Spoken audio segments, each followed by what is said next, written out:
How are you? Good, thanks. So, chief architect, sounds like a cool, pretty cool job. It is. So, tell me, as a technologist, what's the most interesting thing you're working on right now? Yeah, so when we think about HPE labs, we think about technical readiness, what's going to be here in 5, 10, or 15 years. So we could go out and I could bend your ear about the intersection of quantum computing and AI, how AI might realize for the 40 years of promise that quantum's given to us, that maybe we'll come together, or we'll talk about our photonics program, trying to understand how we move data, whether it's chip to chip or country to country, and keep dividing by 10 the amount of energy it requires to move that data. Or we could talk about physics-inspired neural networks, trying to understand how we could do declarative and deductive reasoning to complement the creativity of LM. But I think for us, the most interesting thing right now is integration and scale, which is, given these technologies, how do we connect to enterprise?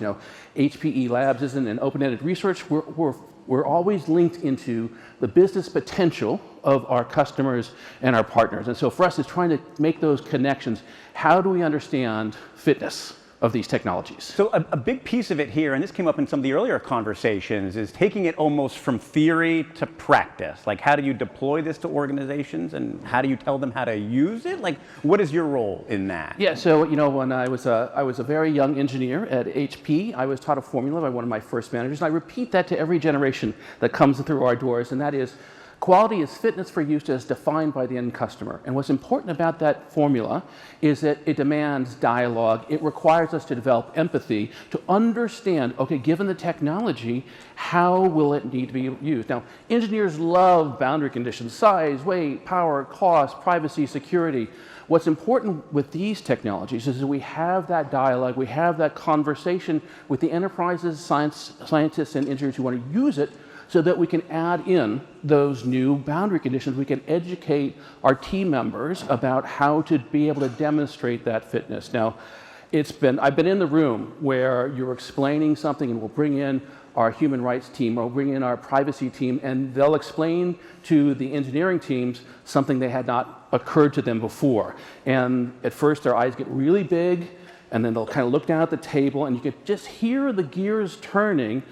I hadn't even considered that. So the most important thing that we can do is to educate and to have that demonstration of fitness and applicability go all the way back, not just through the technology, right, but into the training of the technologists. I don't want to stereotype engineers, but I feel like they're very good at radiating out. Is it a new trait to teach them to hear also? It is part of the understanding is that they need to cultivate, and we need to help them cultivate this broader understanding, because this is, as everything you've heard today, this is a generally applicable technology. This is something where, we're all fond of saying AI won't replace the engineer, scientist, artist, or leader, but those who do embrace these technologies will replace those who don't. So understanding how we then say, you as the engineering teams, you now have a broader portfolio. You need to gain a further perspective.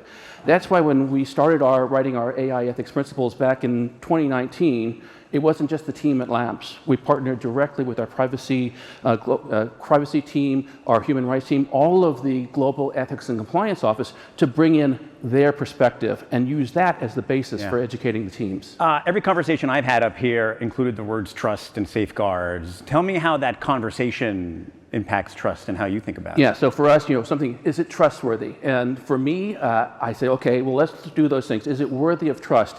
And I don't want that to be a nebulous term. I actually want to say, what I really want is confidence. And confidence has a rigorous definition. Confidence should be something I can measure. So what tools do we need to provide our team so they can measure confidence? So because what I want to do is I want to prove, whether I'm proving it to my regulator, my board of directors, my team members, my community, here's a technology, and here is why it is fit for use. And that's so much about what we've developed in our principles. One half of them is the human rights focused lens. The second is that engineering, and together those two teams have come together and created those abilities for our teams to be introspective, to understand these new boundary conditions. They already knew how to do all the hard engineering. Now they need to understand how this intersects with really challenging societal problems. You touched on this a little bit at the beginning, but it's hard to have a conversation about AI about like energy demands and sustainability. Like as a technologist, as a chief architect, Yeah. like, what is your view of that debate? We can't underscore this enough. You know, right now, the average home here in the U.S. about 1,200 watts continuously burnt. Think about that as like a large hair dryer left on all day and all night. We're talking about gigawatt data centers now for the AI factories, and just to put it in perspective, that gigawatt is the equivalent of 833,000 average US homes.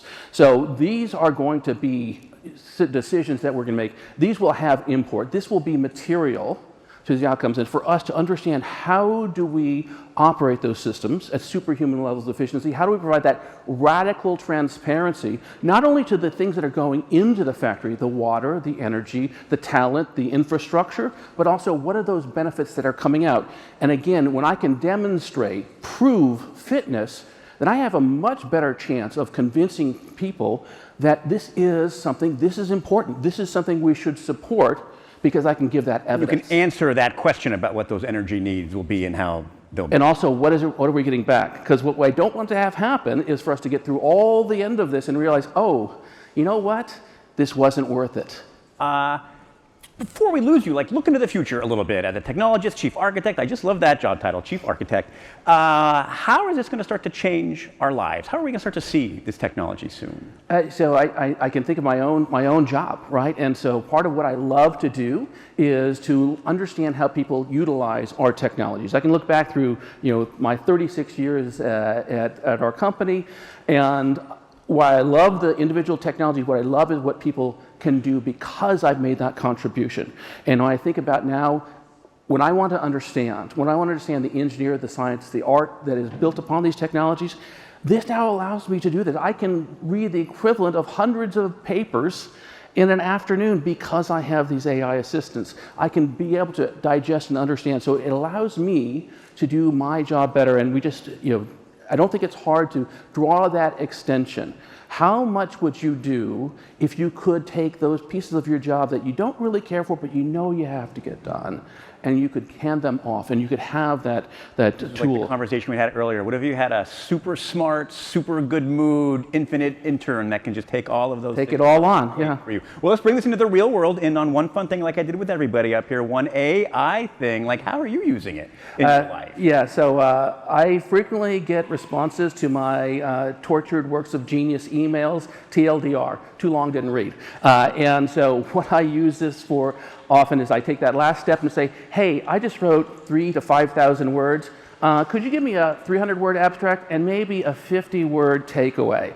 And while I can't find any word of those 3,000 I would want to take out, boy, those summaries are fantastic. This is an Axios event, and everyone knows I always love smart brevity, so I got to endorse that use at AI. Thanks so much, Kirk, for being here and sharing your insights. Huge thanks to HPE for making today possible.